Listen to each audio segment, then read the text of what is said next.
같이 일어나셔서 성령 찬미 부르시겠습니다.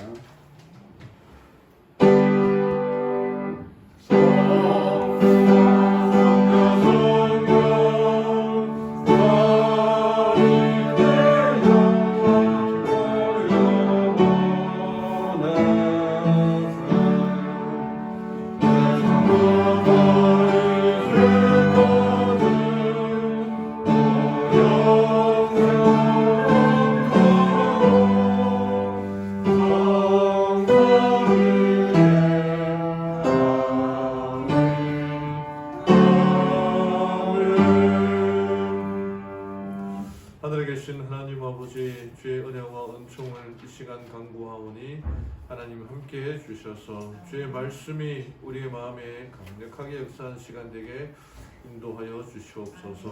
우리의 모든 것을 하나님께 드리고 주님께서 주신 축복을 받기를 원합니다.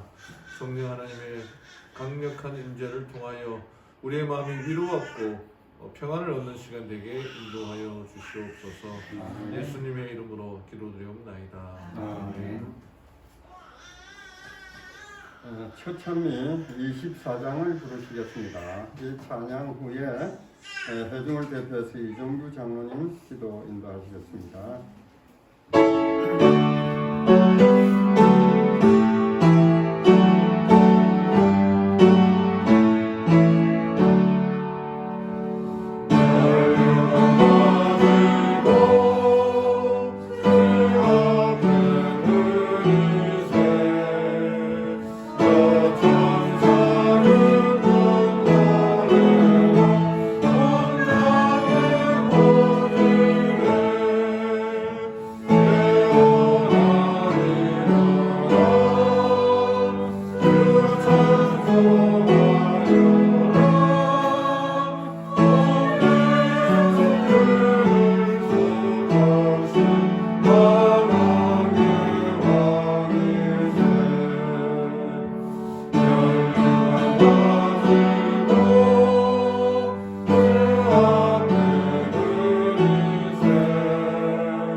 기도하겠습니다.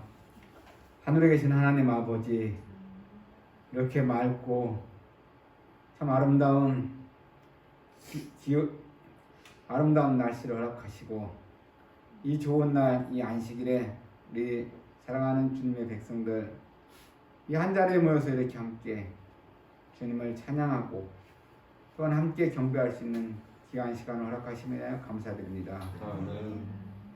아버지 하나님, 참으로 이 세상을 하루하루 살아가는 것이 얼마나 감사하고 얼마나 귀한 축복인지 참으로 많이 깨닫게 되는 세상입니다. 아버지 하나님, 저에게 이렇게 귀한 생명을 주시고 또한 우리에게 또한 구원의 기쁨을 또한 허락하시며 더욱더 감사드립니다. 우리가 참으로 죽을 수밖에 없는 죄인이지만 주님 앞에 온전히 설 때 주님과 함께 저 하늘나라를 소망하며 살 수 있는 또한 희망과 기대를 또한 주셨습니다. 아버지 하나님, 저희가 더욱더 하나님 앞에 가까이 나가는 그런 삶이 되도록 매일매일 삶 속에서 인도자가 되어주시고, 또한 우리 삶 속에서 또한 우리가 더욱더 참으로 믿음이 연약할 때 잡아주시고 이끌어주시는 성령님의 손을 거부하지 않고 늘 순종하는 삶을 살아가도록 축복하여 주시옵소서. 아버지 하나님, 간절히 구하옵기는 우리 교회에 속한 여러 어르신들이 있습니다. 아버지 하나님, 그들이 원치 않는 질병으로 인하여 또한 아픔으로 인하여 주님의 전에 나오지 못하지만 있는 곳에서 주님께서 주시는 건강의 축복을 또한 감사하며 받아들이고, 또한 있는 곳에서 다 함께 주님께 경배하는 귀한 안식일 시간 될 수 있도록 은혜를 더하여 주시옵소서. 아버지 하나님, 또한 세상이 참으로 많이 어지럽고 경제가 힘들고 여러 사정이 어렵습니다. 하지만 우리 먼저 된 우리 믿음의 백성들, 이런 여러 가지 현상들에 의해서 일어날 때마다 주님께서 가까이 오심을 더욱더 절실히 깨닫고 이 세상에 대한 미련과 이 세상에 대한 어떠한 소망을 두는 것이 아니고 오직 하늘의 소망을 두고 하나님만을 바라보며 사는 믿음의 가족들 될 수 있도록 축복하여 주시옵소서. 아버지 하나님, 이 시간에는 또한 목사님을 단위에 세우셨습니다. 목사님께서 주시는 말씀 한 말씀마다 우리 사랑하는 성도님들에게 귀한 생명의 말씀이 될 수 있도록 축복하여 주시옵시고, 그 가운데서 우리가 더욱더 하나님의 은혜를 함께 나누는 귀한 시간 될 수 있도록 주께서 은총을 내려 주시옵소서. 예배의 시종을 주께서 주관하고 인도하여 주시옵기를 원하오며 예수님 이름으로 간절히 기도드렸사옵나이다.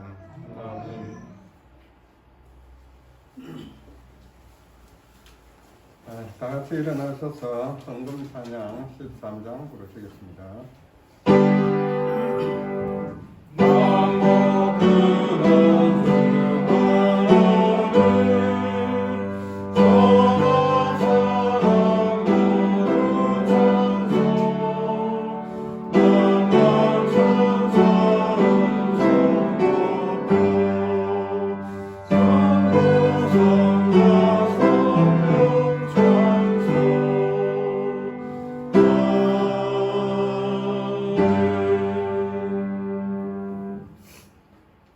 하늘에 계신 하나님 아버지, 참 하나님의 사랑하는 자녀들을 이 성전으로 불러주시고, 또한 이 성전에 오면서 주님께 드릴 여러 가지 헌금을 가져올 수 있도록 각 가정에 은혜를 주신 하나님 감사를 드립니다.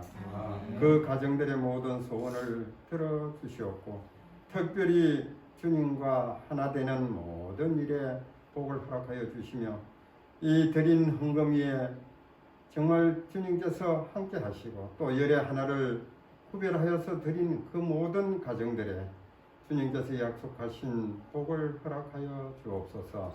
이 헌금이 나아가서 정말 주의 이름을 드높이는데 쓰여질 수 있도록 도와주시고, 많은 영혼을 구원하는 일에 쓰여질 수 있도록 함께하여 주시기를 예수님의 이름으로 기도드립니다. 아멘.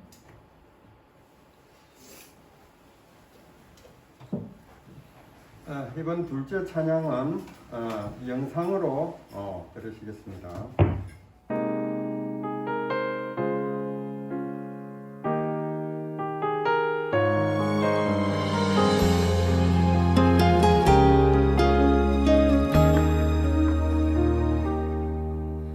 천번을 불러봐도 내 눈에 눈물이 멈추지 않는 것은 십자가의 그 사랑, 나를 살리려 지신 그 십자가, 모든 물과 피 나의 더러운 죄 씻으셨네.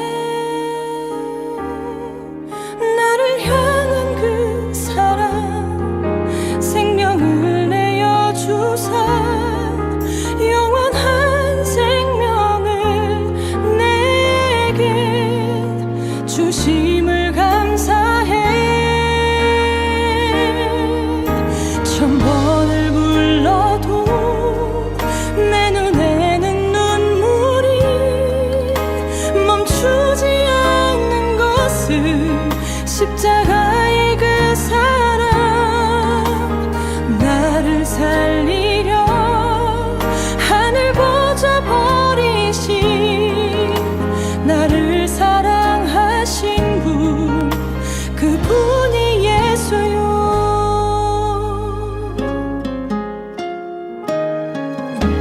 천 번을 불러봐도 내 눈에 눈물이 멈추지 않는 것은 십자가의 그 사랑 나를 살리려 지신 그 십자가 모든 물과 피 나의 더러운 죄 씻으셨네. 나를 향한 그 사랑 생명을 내어주사 영원한 생명을 내게 주심을 감사해.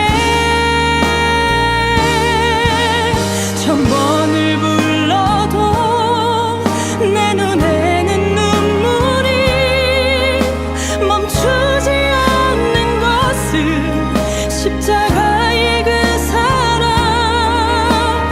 나를 살리려 하늘 보좌 버리신 나를 사랑하신 분 그분이 예수요.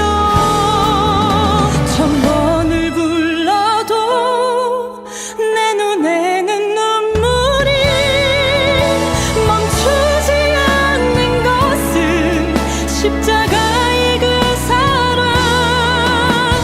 나를 살리려 하늘 보좌 버리신 나를 사랑하신 분 그분이 예수요. 나를 사랑하신 분 그분이 예수요.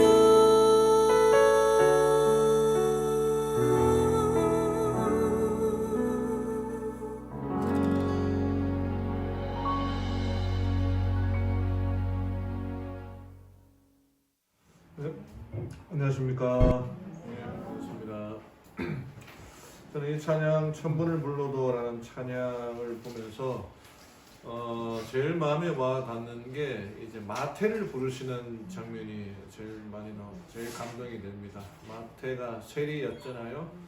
그 나름대로 고민하고 있는 중에 예수님의 음성을 듣고 부름을 받았을 때에 참 영화를 잘 찍은 것 같은데 눈에 눈물이 걸성걸성하면서 자기가 살던 삶에서 뭔가를 좀 바꾸고 변화시키고 싶었는데 그렇게 못하고 있는데 예수님께서 오셔서 나랑 다른 일을 하자 이런 그 당시에 뭐 얘기를 많이 들으셔서 아시겠지만 세리가 자기 민족들의 동족들의 뭐랄까 이렇게 등을 쳐서 이렇게 부를 착취하는 그런 계급이었거든요. 자기가 원하는 만큼 로마에다 낼 세금을 내면 되는데 자기 수입까지 필요하니까 더 많이 거두어서 부를 착취하는 그 사람의 이야기인데 마태가 예수님의 부르심에 감사하는 마음으로 그래서 마태는 전설에 의하면은 예수님께서 부르셨을 때 다 버려두고 자기가 장부를 기록하는 연필만 들고 갔다 하는 게 아십니까? 그 연필로 이제 마태복음을 기록했다라고 기록했는데 하나님의 우리 예수님의 생애를 정말 날마다 묵상하면서 그분의 참된 사역과 사명을 깨달아가는 우리 모든 성도님들 되기를 바랍니다. 오늘은 빈 무덤의 힘이라는 제목으로 함께 말씀을 나누기를 원합니다. 하나님의 말씀 마가복음 16장 1절부터 8절까지 있는 말씀 살펴보겠습니다. 마가복음 16장 1절에서 8절까지의 말씀입니다. 성경을 다 펼쳐주시고요. 신약성경 95쪽 마가복음의 제일 마지막 장에 제가 천천히 읽어드리겠습니다. 안식일이 지났을 때에 마리아 막달라와 야고보의 어머니 마리아와 또 살로메가 가서 그분께 기름을 바르려고 이미 향품을 사두었더라.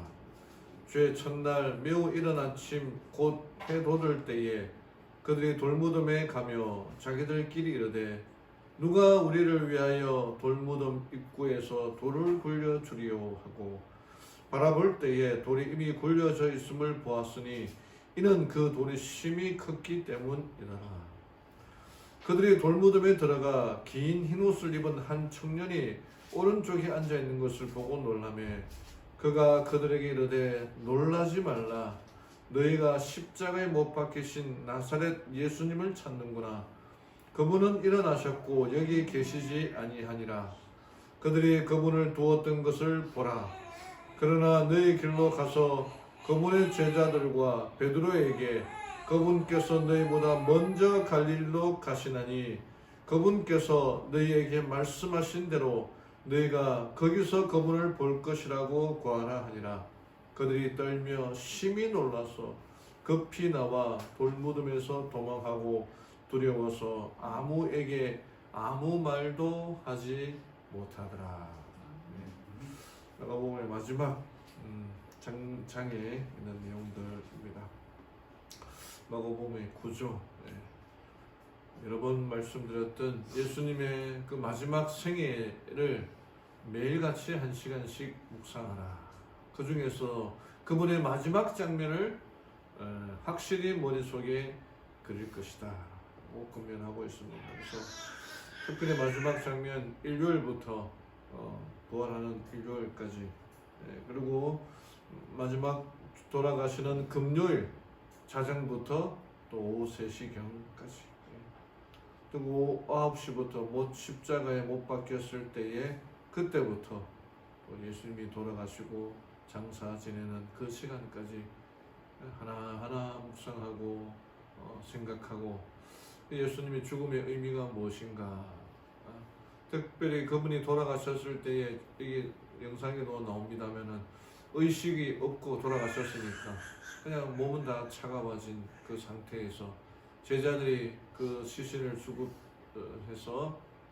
수습해서 돌무덤에 누이고 그다음에 손을 포개고 시대 소망에 잘 나와 있거든요. 포개고 그리고 돌무덤을 닫고 나가는 그 제자들의 심정. 예수님은 아무 의식이 없으셨겠죠. 죽은 사람은 아무것도 모르기 때문에 그 제자 장례를 모두 치르는 모습을 이제 여인들이 와서 보고 있고, 그런 내용들을 우리가 묵상하면서 하나님의 사역, 예수님의 사역에 좀 더 밝히 이해하고 가까이 나아가는 모든 성도님들 되기를 바랍니다. 경상도 할머니에 관한 이 유머가 있습니다. 이게 할머니 일이 어이 예수가 죽었단다. 다른 할매가 와 죽었다 카드노. 못에 찔려 죽었다 안 카나. 아이고 머리 풀어 헤치고 다닐 때부터 내 알아봤다. 그때 아무 말 하지 않던 세 번째 할머니가 어이 예수가 눕고. 몰라 우리 며느라가 맨날 아버지 캐삼는 거 보니 사돈 어른인 갑지 뭐. 문상은 갔다 왔나? 아니 안 갔다. 왜 안 갔노? 갈락했더니 사흘 만에 살아났다 하더라. 뭐 할머니들의 이야기를 좀 무거운 예수님의 죽음에 관한 이야기를 유머를 이렇게 했습니다. 아버지와 아들이 사막을 헤매고 있었습니다. 사고를 만나서 사막을 헤매고 있는데 잘 아시는데 사막은 불같이 뜨겁고 낮에는 밤에는 얼마나 또 춥다고 합니까? 아무리 걸어도 끝은 보이지 않았습니다. 두 사람은 목이 마르고 거의 쓰러져 지쳐서 쓰러질 지경이었으나 기댈 나무 하나, 그늘 하나 없는 언덕조차 없었습니다. 아들은 절망으로 가득 차서 그 눈빛으로 아버지를 바라보며 말했습니다. 아버지, 이제 우리에게 남은 건 죽음뿐이에요. 이제는 걸을 필요도 없으니 그냥 이 자리에서 죽는 편이 낫겠어요. 아버지가 아들의 어깨를 두드리면서 조용히 타일렀습니다. 조금만 가자. 틀림없이 시원한 물과 말이 나타날 거야. 조금만 힘을 내면. 아버지의 말에 아들은 겨우 힘을 얻고 힘을 내어 걸었지만은 그러나 곧 절망하고 말았습니다. 왜냐하면 가다 보니 그 앞에 커다란 무덤이 보였던 것이었습니다. 아들이 더 절망에 빠져 아버지, 이 사람도 우리처럼 사막을 헤매다 죽은 것이 분명해요. 이제 우리는 죽을 거예요. 그런데 아버지가 이렇게 말합니다. 아들아, 무덤은 희망의 징조란다. 무덤은 이 근처에 마을이 가까이 있다는 희망의 표시야 라고 말합니다. 맞는 말입니까? 틀립니까? 무덤이 있다는 것은 마을이 있다는 거죠. 공동묘지가 되니까 마을이 있으니까 조금만 더 가면은 마을이 있다는 희망의 표시다. 아버지의 말대로 잠시 후 두 사람은 마을을 발견하게 되었고 그곳에서 편안한 휴식을 취할 수가 있었습니다. 똑같은 상황에서도 어떻게 바라보느냐에 따라 전혀 다른 결과를 만들어냅니다.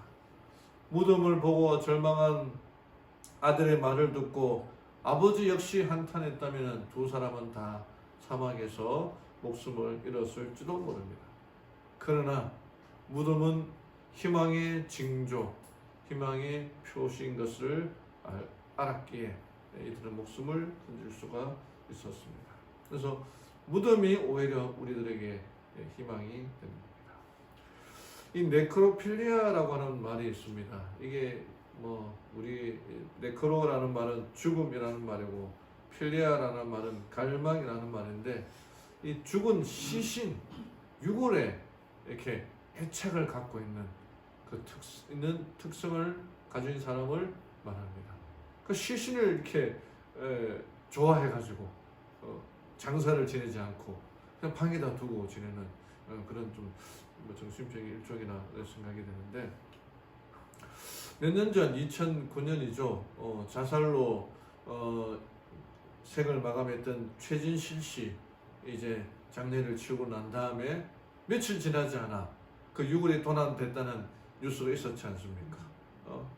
자살로 생을 마감해서 유족들이 큰 슬픔에 잠겨 있는데 그 유골마저 도난을 당했으니 그 상심이 얼마나 크겠습니까? 그러니까 이 범인이 새벽에 한 5시쯤에 그 무덤에 가서 망치로 여기 옆에를 깨트려 가지고 거기 있는 이제 유골함을 들고 도망을 간 거예요. 당시 경찰 행정학 교수였던 이웅혁이라는 사람이 네크로필리아 범주에 있는 그런 시신에 대한 까지 애착을 갖고 있는 아마 최진실의 팬이었는데 그 사람이 죽은 다음에 그 유골을 가지고 있는 것으로 자기 어떤 소망을 대신할 그런 사람일 것이다 라고 얘기했고 그 다음에 또 이 사람은 최진실 씨를 자신의 애인이라고 생각하는 등의 망상을 갖고 그 유골을 화장을 했으니까 그 유골을 갖고 싶어 할 수도 있었을 것이다 라고 말하면서 처음 최 씨의 묘를 찾아가서 그 범죄를 한 것이 아니라 여러 번 반복해서 찾아갈 가능성이 있다 라고 얘기했습니다. 또 경기대의 이수정 범죄심리학 교수는 범인이 최진실 씨의 광적인 팬일 가능성이 높다.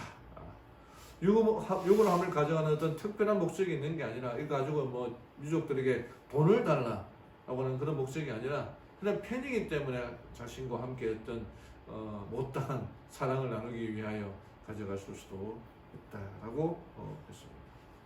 예전에 하나그룹 그 회장이었던 사람의 이 죽은 다음에 그 유골이 도난당했지 않습니까?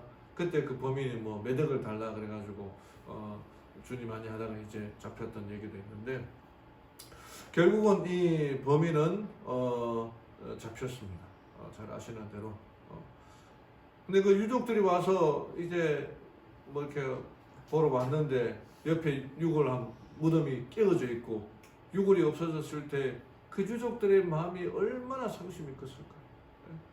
더군다나 최진실 씨는 자살했지 않습니까? 그 야구 선수와 이혼하고 난 다음에 그 한때 정말 최고의 인기를 누렸던 그 최진실 씨가 이 정신적인 문제를 이겨내지 못하고 자살하고, 유족들이 그것 때문에 큰 슬픔에 잠겨 있고, 근데 장례를 치렀는데 그 유골이 사라졌다. 정말 아무 쓸모없는 유골을 훔쳐가다니. 어쩌면 오늘 본문에 나오는 예수님의 장례식이 끝난 후에 무덤에 와본 이 여자들, 여인들, 제자들의 심정이 아마 그런 것 아니었겠습니까? 아무리 예수님이 제사장들, 바리새인들로부터 욕을 많이 먹고 그렇게 좀 되었지만은 유골까지 훔쳐가다니, 억장이 무너졌을 것입니다. 그런데 유골이 도난당했다는 것이 아니라 어떻게 되었다는 거예요? 살아났다. 예수님이 살아났다는 소식에 희망으로 가득 차게 되었을 것입니다. 그 최진실 씨의 그 유골함을 훔친 얘기를 보면은 정말 이 세상이 무서운 세상이구나 하지만, 이 예수님의 비어있는 무덤을 보면은 그럼에도 우리에게는 희망이 있구나. 무덤이 비어있기 때문에 우리의 신앙이 더 돈독해질 수 있는 것이고 더 강해질 수 있는 것이라 생각이 됩니다. 오늘 마가복음 16장 1절부터 8절까지의 말씀을 통해 비어있는 무덤, 빈 무덤의 힘이라는 제목으로 예수님의 비어있는 그 무덤을 통해 우리가 무엇을 배울 수 있을까 몇 가지 좀 살펴보기를 원합니다. 첫 번째는 우리가 알 수 있는 것은 예수님이 살아나셨다. 살아나셨다. 너무나 잘 아는 이 안식일 지나고 새벽에 여자들이 예수님의 장례를 치르기 위해 그들이 이제 사두었던 향품들을 가지고 장례식에 가면서, 예수님의 무덤에 가면서 그들이 걱정했던 게 한 가지가 있습니다. 그게 뭐냐면은 그 무덤의 돌문을 어떻게 굴릴까 하는 것이었습니다. 지금처럼 생각하면 뭐 제자들에게 연락해서 뭐 좀 남자들하고 같이 가자라고 할 수 있겠지만, 그때는 핸드폰이 있습니까? 전화가 있습니까? 무엇이 있겠습니까? 연락할 방법이 없고 제자들은 다 도망가 버렸으니 만날 방법이 없는 거예요. 이제 믿음 있는 예수님을 생전에 따랐던 이들이, 여인들이 예수님의 그 마지막 장례, 남자들이 해야 할 일을 다 했으니 우리 여자들이 해야 할 일을 하자 해서 비싼 향품을 사서 무덤에 가면서도 걱정했던 게 그 무덤 돌문을 누가 열어주냐. 엄청나게 크다고 기록되어 있거든요. 근데 막상 가보니까 무덤 문이 열려져 있는 거예요. 그 들어가 보니 예수님의 시체는 없고 어떤 긴 흰옷을 입은 한 청년을 보게 됩니다. 얼마나 놀랐을까. 예수님의 시체가 없어졌다니. 근데 그 청년의 말이, 그분은 일어나셨고 여기 계시지 아니하고 너희들보다도 먼저 갈릴리에 가 계실 것이다. 빨리 이 소식을 전하라 하고 그렇게 이야기를 합니다. 근데 이제 다른 복음서 요한복음에 보면은 이 여인이 쫓아가서 제자들에게 전하니까 베드로, 요한이 불기차게 달려오죠. 누가 더 달리기를 잘한 걸로 기록되어 있습니까? 베드로가 잘합니까? 요한이 달리기를 잘합니까? 성경에는 요한이 먼저 도착했다라고 되어 있어. 젊었으니까. 그런데 무덤에는 차마 요한이 20대 초반이었으니까 차마 들어가지 못하는데, 베드로가 그래도 나이가 좀 있으니까 무덤에 들어가는 장면으로 나옵니다. 하여튼 예수님께 시체가 없어졌을 때 이 여인의 심정이 어떠하였을까 상상해 보시기 바랍니다. 1981년 8월에 이 중국 부평이라고 하는 곳에서 이 탑이, 법문사라고 하는 곳에 진심보탑이 번개가 치면서 이 탑이 무너져 내립니다. 그리고 몇 년이 지난 다음에 이 탑을 보수해야겠다 하고 공사를 해서 하나하나 드러내는데 거기에 지하로 들어가는 문을 발견하게 됩니다. 그리고 정부에 연락해서 그 문을 이제 봉쇄를 한 다음에 지하에 들어가 보니까, 발굴팀에 들어가 보니까 당시 그 지하의 궁 안에서 한 300여 점의 보물이 나왔고, 무엇보다도 전설로만 이렇게 떠다녔던 석가모니의 손가락뼈가 발견되게 됩니다. 불지라고 하는 게 석가모니의 손가락뼈가 발견됩니다. 그 손가락뼈 돌아가신 다음에 화장을 한 다음에 그 뼈, 전설로만 전해서 내놓은 뼈가 발견되어서 난리가 난 것이죠. 그래서 이 불교는 우리 대구에 가면 동화사라고 하는 절에 부처님의 그 사리가 있거든요. 그래서 사리를 친견 직접 보게 되면은 부처님을 보는 것과도 같다라고 해서 아주 높이 받들고 있지만, 만약에 예수님의 뼈가 또는 그분의 뭐 이렇게 사리가 있다 그러면은 이 기독교 신앙은 어떻게 되겠습니까? 아무 의미가 없어지는 거죠. 올해 초에 이 번개장터라는 곳에 우리나라 최초의 신부였던 성 김대건 안드레아 신부님의 척추뼈가 경매로 나왔습니다. 이거를 1,000만 원에 팔겠다라고 나왔어요. 이 뉴스 다 보셨을 것입니다. 아주 뭐 난리가 났는데, 천주교 측에서는 성인의 유해를 인터넷에 판매하겠다는 건 처음 있는 경우로 판매거래 올라온 것을 봐서는 이것이 김대건 신부님의 척수뼈인 것은 확실하다. 그렇게 얘기를 했다는 거예요. 그러니까 여러분, 이 천주교도 기독교 일족인데 이 성자에 대한 어떤 뼈에 대한 어떤 애착이 네크로필리아라는 그런 것도 있나 봐요. 근데 이거를 이제 성자의 유해를 자르는 작업을 하는 사람이 있는데, 그 사람이 신부님인데 아주 뭐 정신병에 걸리기 일부 직전이라 하더라고요. 그거를 왜 잘라가지고 사람의 실체를 잘라서 여러 곳에 보내면서 이렇게 전시를 할 필요가 있냐 이거죠. 하여튼간에 정말 이 예수님의 뼈가 여기에 있다면은 이 기독교 신앙이 어떻게 되겠습니까? 뼈가 있다는 말이 무슨 말이에요? 예수님이 부활하신 게 아니라는 증거가 되잖아요. 기독교 신앙이 아무런 의미가 없다는 것입니다. 여기에 시대의 소망 이렇게 기록되어 있습니다. 이 예수님의 부활에 사탄이 어떻게 되느냐? 여기 하늘의 사자가 가까이 다가오는 것을 보고 사탄의 천사들이 도망했을 때 사탄은 심히 분노하였다. 그리스도께서 의기양양하게 무덤에서 나오시는 것을 보고 그는 그의 왕국의 종말에 올 것을 알았고 마침내 자기 자신이 죽게 된다는 것을 알았다. 예수님의 부활로 이제 더 이상 사탄은 그의 운명이 끝장난 것입니다. 그래서 우리가 원수를 사랑하라고 해서 한 번은 예전에 성경 공부하다가 이 구도자 한 분이 원수를 사랑하라 했는데 왜 사탄을 사랑하지 않는 겁니까? 그렇게 이제 그런 질문을 받았던 적이 있어요. 여러분, 원수 사탄은 정말 원수입니다. 이거는 이미 하나님께서 그 사랑을 다 베풀어 주셨어요. 줄 수 있는 것들을 다 주셨지만 끝내 그 사탄이 그 사랑을 거절하고 예수님을 십자가에 못 박히고 그 다음에 이제 남아있는 우리들까지 죽게 하려고 별의별 짓을 다 하는 존재가 사탄이에요. 근데 그 사탄이 어떻게 기회를 줄 수가 있다? 더 이상 기회가 없는 것입니다. 원수를 사랑하라는 사탄은 사랑받을 존재가 아니라는 겁니다. 정말 남의 묘에 육을 훔쳐갈 존재가 사탄이라는 거예요. 이 예수님의 부활로 말미암아 사탄의 운명은 여기서 멸망으로 결정이 났다는 것입니다.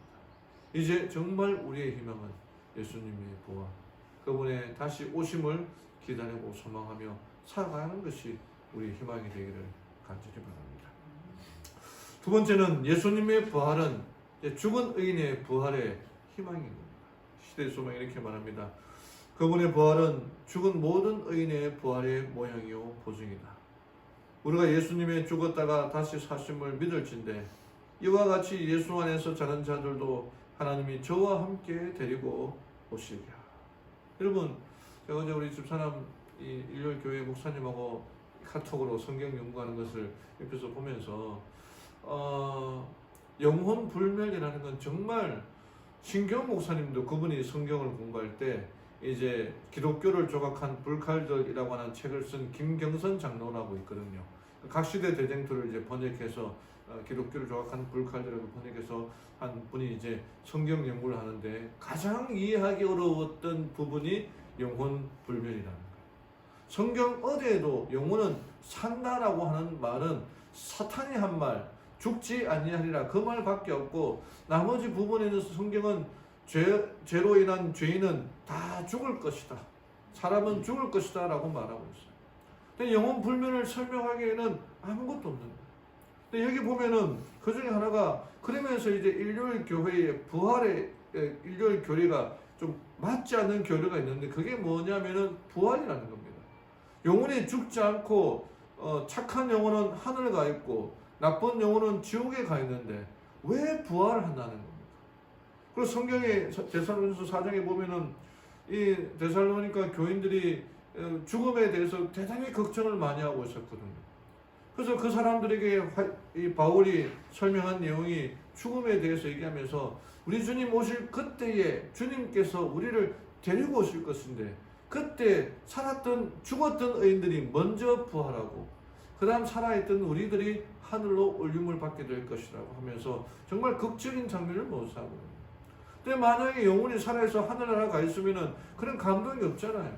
이미 하나님과 보고 있는데 다시 예수님 오실 때 따라와서 자기 몸과 만난다? 말도 안 되는 이야기를 하고 있는 거예요. 그러니까 부활의 교리가 왜 필요하겠습니까? 이미 영혼이 살아있는데 왜 부활이라고 하는 다시 산다고 하는 그 부활의 교리가 왜 필요하냐 이거죠. 그러나 그분의 부활로 말미암아 죽은 의인들이 부활할 수 있다는 확실한 보증이 나는 겁니다. 제가 본의 아니게 장례식장에 자주 가게 됩니다. 그리고 어떤 때는 납골묘에 가기도 되는데 여기 이제 그 납골묘에 장례식장에 가면은 이렇게 우리 해당되는 가족이 누가 있냐 이렇게 그 전광판을 이렇게 쭉 보다 보면은 어떤 집은 가족이 많은 집이 있고 어떤 집은 가족이 적은 집이 있고 어떤 집은 유족들의 나이가 더 많은 경우도 있고 그러니까 죽은 자의 나이가 더 어린 그런 것도 있습니다. 그래서 그 가면은 장례식장에 이제 발인하고 나가는 그 어울리면은 통곡하는 소리가 정말 나하고 아무 관계없는 사람임에도 불구하고 눈물이 막 날 정도로 그 통곡 소리가 들리지 않습니까? 이 납골묘에 이런 글들이 기록된 것을 제가 읽은 적이 있습니다. 아들아 미안하고 가슴이 아프다. 지켜주지 못해서 미안하다. 또 다른 글에는 아버님 2달 후면 아이가 태어나는데 아기랑 다시 올게요. 또 밥을 먹다가 언니 생각이 나서 왔어요. 맛있는 밥, 맛있는 음식 등을 볼 때마다 왜 그렇게 눈물이 나는지. 또는 형 먼저 좋은 곳 가 있어. 난 아빠랑 살다 갈게. 위에선 굶지 말고 잘 먹고 잘 있어. 예. 그 내용이 그 배경은 우리가 잘 모르지만 그냥 딱 봐도 어떤 내용인지 누가 죽었는지 누가 슬픔에 잠겨 있는지 알 수 있지 않습니까? 여기 또 이런 글이 있습니다. 옛날에 세월호 때 단원고 학생의 아들이 죽고 그 엄마가 쓴 글인데 엄마의 내 사랑 나의 아들 누구야? 너와 함께 했던 모든 순간 행복했구나. 엄마와 아들로 와줘서 너무 고맙고 행복해서 쭉 얘기하는데 이게 아이가 좋아했던 가나 초콜릿 이렇게 여기 그냥 붙어 있는 거예요. 그 단원고의 그 하늘사랑 공원에 보면은 대부분 자기의 그 자녀들이 좋아했던 과자 뭐 그런 것들을 많이 붙여 놓았더라고요. 그러니까 죽음이라는 것은 우리 인간들에게서 정말 슬픈 일이죠. 살아있는 사람과 헤어져서 더 이상 보지 못한다는 죽음은 얼마나 슬픈 일입니까? 가장 큰 충격이 아니겠습니까? 그런데 예수님의 부활로 말미암아 믿는 자들에게 죽음이 사소한 문제에 불과하다. 예수님의 부활은 우리들로 하여금 더 이상 죽음으로 인해서 염려하지 말고 걱정하지 말고 슬퍼하지 말라고 말씀하신 겁니다. 그리스도께서는 그것을 마치 순간의 일처럼 말씀하셨다. 사람이 내 말을 지키면 죽음을 영원히 보지 아니하리라. 죽음을 영원히 맛보지 아니하리라. 그리스도인에게 죽음은 잠자는 것과 같다는 거예요. 저도 저희 아버지 돌아가시는 그 임종을 봤거든요. 그러니까 아버지가 돌아가실 줄은 알았죠. 알았는데 그렇게 갑자기 돌아가실 줄은 몰랐어요. 그래서 늘 우리 어른들이 얘기하기를 태어나는 것은 순서대로 태어나지만 죽는 것은 순서가 없다라는 말씀이 그때 또 생각이 나더라고요. 죽음은 잠시 동안 우리를 슬프게 하고 또 헤어지게 합니다. 여기 있는 분들 중 언젠가는 무덤 속에 들어가게 될 것이고 장례식에 참여하는 날이 올 것입니다. 그러나 죽음은 순간적입니다. 예수님에게 있어서, 믿는 자들에게 있어서 죽음은 사소한 문제에 불과하다. 명확하게, 확실하게 말하고 있는 것입니다.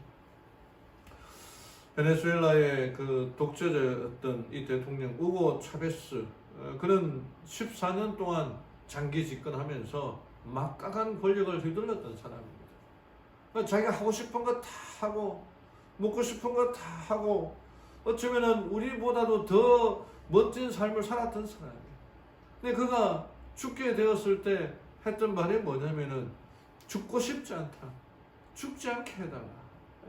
권력을 가졌던 사람들의 공통점인 것 같아요. 진시황도 그랬고, 죽고 싶지 않다. 더 살고 싶다. 영원히 살 수 있는 약을 가져와라. 이 사람도 그렇게 된 것입니다. 이 연약한 모습이에요. 아무리 철권의 통치력을 가졌다 하더라도 인간의 연약한 모습이라 생각해요.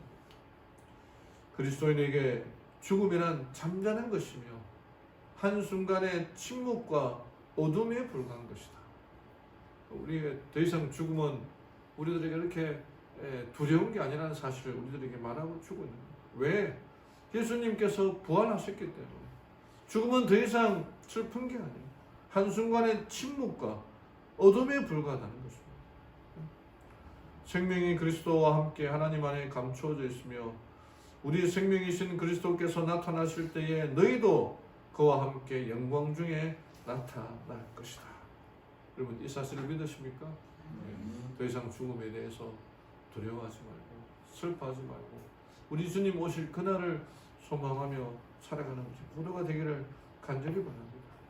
분명하게 각 시대 재쟁투에서 또 성경에서는 재림부터 3년까지의 사건을 명확하게 설명하고 있습니다.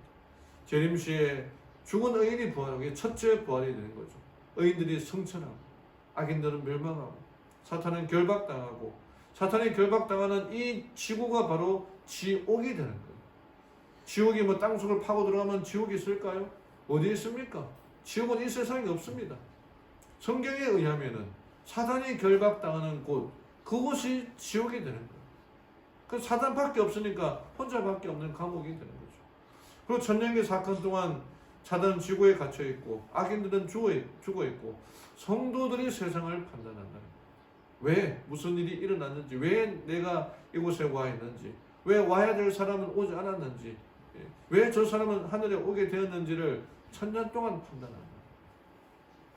그리고 재창조 3님 때에 새 예루살렘이 내려오고 죽은 악인들이 부활. 이게 둘째 부활인 겁니다. 악인들은 소멸되고 새 하늘과 새 땅이 다시 이 세상에 재창조가 되고 이 지구가 온 우주의 중심, 하나님의 보좌가 있는 이 우주가, 지구가 우주의 중심이 되는 것입니다. 저는 이 말씀이 아마 여러 번 인용했을 거라 생각이 되는데 이 말씀이 읽을 때마다 감동이 됩니다. 구속받은 사람들이 하나님의 성으로 영접될 때에 존경의 마음으로 기쁘게 외치는 소리가 공중에 충만해진다. 예수님께 뭐라고 할까? 리스펙트, 이렇게 요즘 말로 리스펙트, 존경합니다 이런 말을 했을지 모릅니다. 그때 이제 두 아담, 첫째 아담과 마지막 아담이 만나게 됩니다.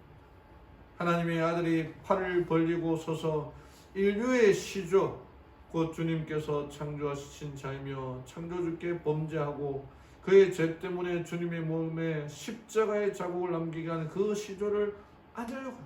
예수님이 팔을 펴서 안으려고 할 때 아담이, 첫 번째 아담이 무엇을 보겠습니까? 예수님의 손에 있는 못자국을 보게 되죠. 안길 수 있을까요? 예수님의 얼굴에 나타난 그 상처들, 가시관 흔적들, 그걸 볼 수가 있을까요? 그래서 하이프이는 아담이 안기시다가 그냥 땅에 엎드려서 무릎을 꿇게 되는데 무릎을 꿇으니까 무엇을 또 보게 됩니까? 예수님의 발등에 있는 못자국을 보게 됩니다. 아담이 이 모습에 참이 안고 하는 이 모습에 정말 저는 감동이라는 생각합니다. 하나님께서 그 시조, 죄의 시작 아닙니까? 근데 그 아담을 용서하시고 안아주시고, 근데 그 아담은 소위 말하는 죄 책감이 얼마나 클까? 자기의 죄 때문에 창조주신 하나님이 십자가에 달려 상처가 있고 여러분 제가 생각해요. 아담이 이제 아담과 첫 번째 아담과 예수님이 또 비교해 보면은 아담이 잘생겼을까요? 예수님이 잘생겼을까요? 아담이 흠이 없을까요? 예수님이 흠이 없을까요? 아담이 흠이 없죠. 예수님은 못 자국이 있고 그에 있는 그 모든 자국이 있기 때문에 아담이 더 잘생겼을 거라 생각해요. 아담은 그의 심정이 어떻게 하겠습니까? 또 이런 기록이 있습니다. 첫째 부활 때 일어났던 자들과 얼마나 대조적인가. 이제 둘째 부활 때 악인들이 부활하게 되는, 예수님의 3년 때 악인들이 부활하게 되는데 의인들은 죽지 않을 젊음과 아름다움을 입고 있지만 악인들은 사망과 질병의 흔적을 그대로 지니고 일어난다는 거예요. 의인들은 부활하면서 영광스러운 몸으로 변화하여 하늘로 올라가지만 악인들은 그때 일어날 때에 자기들이 가졌던 질병 그대로 들고 간다는 거예요. 악인들은 무덤에 내려갈 때와 똑같이 그리스도께 대한 저기와 반역의 정신을 가지고 있다. 그들의 이제 변화된 의인들은 정말 하늘 영광으로 충만해 있지만 악인들은 그들이 죽을 때 뭐 다리가 아팠거나 뭐 몸이 아팠거나 하는 그 몸 그대로 일어난다는 거예요. 그리고 그들의 얼굴에는 악한 그리스도께 대한 적이 반역의 정신, 얼마나 인상이 무섭게 되겠습니까? 여러분, 우리는 첫째 부활에 참여해야 될까요? 둘째 부활에 참여해야 될까요? 제가 전에도 말씀드렸지만 제가 목회 안수 시험 칠 때 나왔던 질문 중에 문제 중에 하나가 내가 눈을 떴다. 예수님께서 천사들과 의인들과 함께 세상에 내려오고 있다. 나는 몇째 부활에 참여한 것인가? 아니, 둘째 부활. 의인들과 내려오는 모습은 둘째 부활인 거죠. 얼마나 가슴이 철렁하든지. 제가 수술하고 이 장이 안 좋아서 이제 마취를 하고 눈을 딱 떴을 때에 누가 내가 정말 죽으면 어떻게 될까 걱정하고 들어갔는데 눈을 떴을 때에 예수님의 재림을 봐야 되는데 의인의 모습을 같이 보면 안 된다고 생각했는데 제가 눈을 딱 떴을 때 누굴 먼저 봤을까요? 집사람을 먼저 보고서는 내가 살았구나 하는 생각을 했던 적이 있습니다. 사랑하는 우리 성도 여러분, 예수님의 부활은 우리들에게 의인의 부활, 소망이 있음을 알려주는 것입니다. 그 소망 가운데에 살아가는 우리 모든 성도님들 되기를 간절히 바랍니다. 마지막으로 예수님의 부활은 참되다는 것을 증명합니다. 마가복음 16장 6절에 그분은 일어나셨고 여기 계시지 아니하리라. 사도행전 2장 32절에 제자들은 이 예수를 하나님이 살리신지라 우리가 다 이 일의 증인이로다. 사복음서에는 예수님의 제자들이 불신과 잘 믿지 못하는 모습으로 그려져 있지만 사도행전에서 오순절 성령을 받은 다음에는 그들의 모습이 180도 바뀌게 되는 모습을 보게 됩니다. 증인이 되는 것입니다. 예수님의 부활이 참된 것임을 확실하게 말하고 있는 것입니다. 여기에 마태복음에 나타나 있지만은 제사장들이 이 군병들이 무덤을 지키다가 천사가 와서 놀래서 도망가지 않습니까?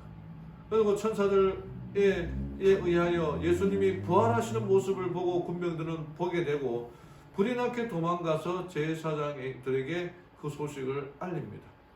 근데 그때 제사장들은 이 군병들에게 뭐라고 얘기를 하냐면 거짓말을 하게 하라는 거예요. 첫 번째가 우리가 잘 때 그들을 도적질하여 갔다라고, 예수님의 시체를 제자들이 도적질하여 갔다라고 거짓말하라고 얘기를 하게 됩니다. 근데 화이프는 여기에 모순점이 4가지가 있다는 거예요.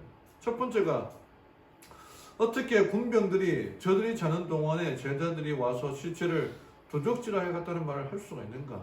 좀 더 요약을 하면은요, 군인의 의무와 보초와 경계의 근무인데 어떻게 잠을 자고 있었다고 말할 수 있는 거죠.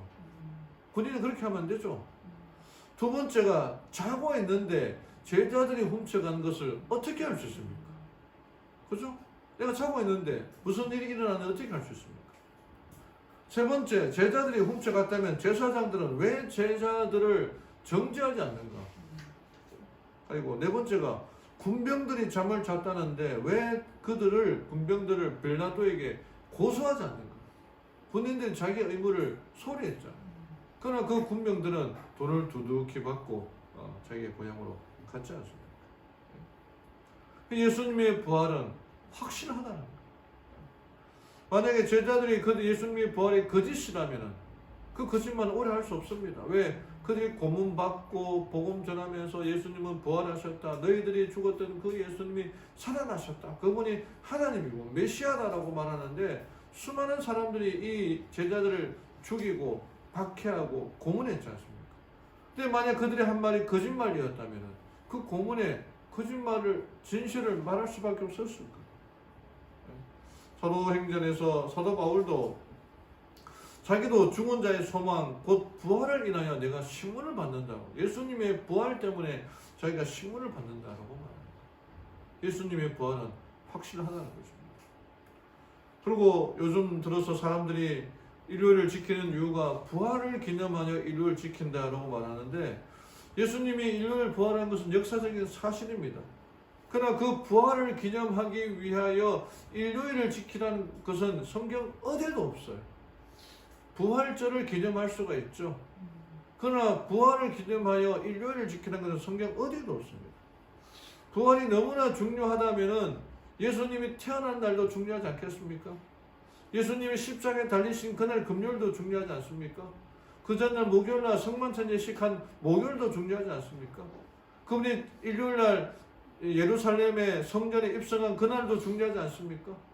그러면 일요일부터 안식일까지 중요하지 않은 날이 어디에 있습니까? 다 지켜야 되는 거죠. 부활이 중요하다면. 그러나 성경은 부활을 기념하라 하지 않고 이 모든 일에 대하여 침례를 통하여 기념하라. 침례는 한 번이면 족하죠. 그리고 다른 사람이 침례 받을 때에 물속에 들어갔다가 죽었다라고 하는 거죠. 나오면서 살았다는 게 부활을 기념하는 거죠. 또 그 사람이 침례 받는 모습을 보고 내가 살았구나, 다시 부활했구나, 그 사실을 인정하며 살아간다는 거죠. 마지막으로 한 이야기 해드리겠습니다. 이 크리스찬 센츄리지의 편집장이었던 마틴 목사님이 그가 젊었을 때에 교회에 성경학교 교사를 했었습니다. 그때 3학년 반을 맡았는데 당시에 학습 지지나 약간 좀 부족한 아이 한 스티븐이라고 하는 아이가 있었습니다. 그때 이제 부활절이 다가올 때에 이 마틴 목사님이 아이들에게 숙제를 내었는데, 과제를 줬는데, 그게 뭐냐면은 새로운 생명을 상자 속에 담아서 가지고 오라. 그렇게 과제를 내었습니다. 그래서 이제 부활절날 아이들이 과제를 해왔는데, 한 아이의 상자에는 꽃이 있었고, 또 다른 아이의 상자에는 나비가 있었고, 또 다른 아이는 또 파란 나뭇잎을 꺼내기로 했습니다. 근데 스티븐도 약간 부족하니 스티븐도 찾아왔는데, 과제를 해왔는데, 상자를 여니까 그 안에 아무것도 없는 거예요.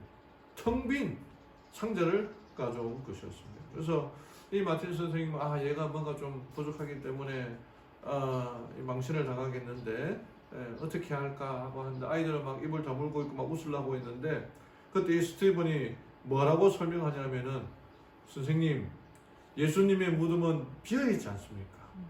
이 상자는 예수님의 무덤입니다. 예수님이 이 상자에서 다시 살아나셨습니다. 그렇게 설명을 합니다. 맞다, 내 숙제물이 가장 좋다라고 했는데, 이때 이분이 이때를 회상하면서 그 글을 쓰기를 정말 놀랐다. 학습 지진아가 그런 생각을 어떻게 할 수 있을까? 부활이 빈 곳으로부터 시작되었다는 것은 모든 크리스찬이 깨달아야 할 진리이다. 여러분, 부처 이 절에 가면은, 이 동화사도 가면은 그 가보신 분 아시겠지만은 그 진신사리, 살이 보려면요, 그 사리는 요만한 접시에 이제 담겨 있는데 그 치장들이 얼마나 휘황찬란한지 모릅니다. 그거 한번 보려고 막 사람들이 돈을 내고 그냥 구경도 하고 그러는데, 저는 처음에 갔을 때 사리가 어디 있는지 모르고 그냥 지나갔거든요. 어디 있는지 몰랐는데. 근데 나중에 보니까 조그만 접시에 담겨 있는데, 여러분, 예수님의 뼈가 우리 교회에 있다 하면은 이 교회가 부흥이 되겠습니까? 이런 뭐 유리로 안치실을 만들어 놓고 이게 예수님의 뼈다 라고 말하면 이 교회가 부흥이 되겠습니까? 말도 안 되는 이 교회는 더 이상 살 수가 없는, 이 교회라고 하는 이 기독교 신앙 자체가 다 무너지게 되는 것입니다. 하나님의 예수님의 부활은 정말 우리에게 희망이 되는 거죠. 비어있는 무덤이 우리에게 희망이 되는 것입니다. 이슬람교를 믿던 이 터키의 사람이 성경과 예수교 서적을 읽다가 예수를 믿게 되었습니다. 그러다가 그만 이 이슬람 사람에게 들켜가지고 신문을 당하게 되었습니다. 근데 이 신문하는 교사에게 이렇게 물었습니다. 내게 질문이 있는데 대답해 주시겠습니까? 어떤 질문이냐? 내가 길을 가다가 길을 잃었는데 옆을 보니까 산 사람과 죽은 사람이 있습니다. 내가 길을 물어본다면 어떤 사람에게 물어봐야 되겠습니까? 그랬더니 이 사람이, 이슬람 사람이, 종교를 가진 사람이, 그야 물론 산 사람에게 물어봐야지. 그러니까 이 투르키의 사람이, 그런 줄 알면서 왜 당신은 죽은 사람에게 길을 물어보라고 하십니까?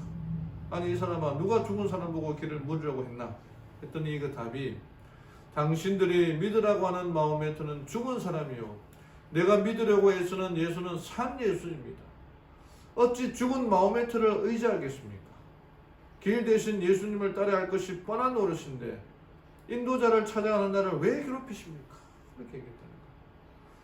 그럼 우리가 길을 걸어갈 때에 산 사람에게 물어봐야 됩니까? 죽은 사람에게 물어봐야 됩니까? 당연히 살아있는 사람인 거죠.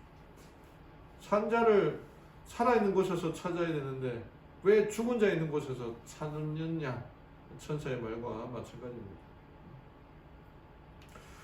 그리스도를 죽은 자들 가운데 일으킨 그 동일한 능력이 그분의 교회를 일으키실 것이며, 금세뿐 아니라 내세에서도 모든 주권과 모든 권세와 모든 이름 위에 그분과 함께 그 교회를 뛰어나게 하사 영화롭게 하실 것이다.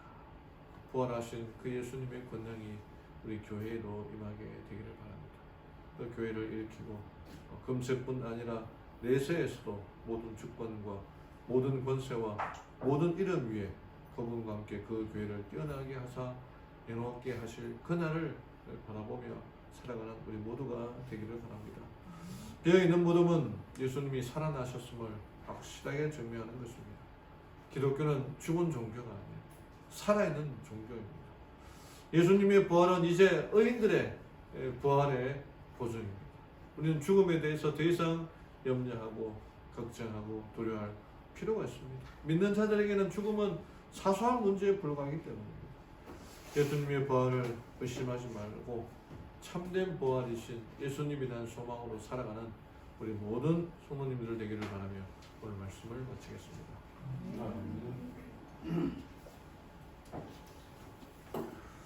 마치는 찬미 148장, 무덤의 문으로 148장.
하나님 아버지, 우리 주님의 부활을 인하여 감사합니다. 기독교는 살아있는 종교예요. 산 자를 죽은 자 가운데서 찾을 필요 없는 종교, 이 기독교를 믿게 하심을 인하여 감사합니다.